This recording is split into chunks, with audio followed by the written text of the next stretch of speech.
Hello guys, welcome sa aking YouTube channel. Okay. Hello.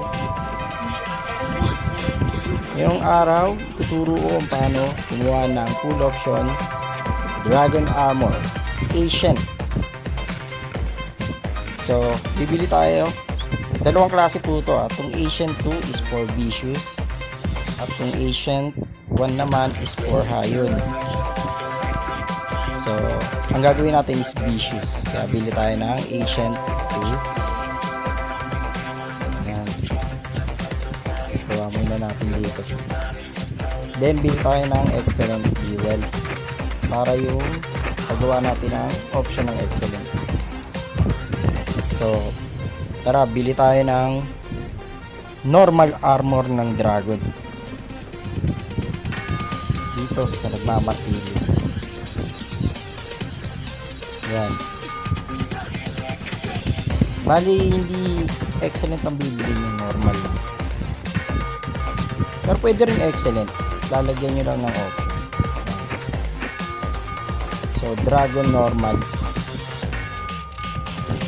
Tapos, papatak natin to. Bali, ito yung kalalabasan niya. Vicious Dragon Ancient full option. So, papatak natin yung Jewel of Excellence. Lahat yan. Para ma-FO. Yung normal na dragon.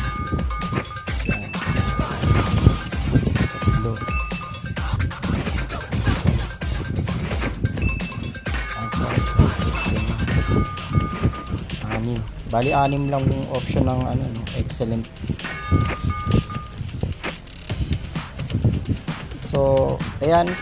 FO na yung dragon, excellent. So, plus 15 natin. So, plus 15 dragon, excellent na siya. Full option. Lalagay na natin ngayon yung Jewel of Ancient para maging Vicious Dragon Armor na siya. So, ayan guys, Vicious Dragon Armor plus 15 na siya. So, ang kagandahan nito, bukod sa nakunat na siya na may option ng excellent, may option pa siya ng ancient. At malalagyan mo pa siya ng Jewel of Armor. So, thank you guys. Thanks for watching.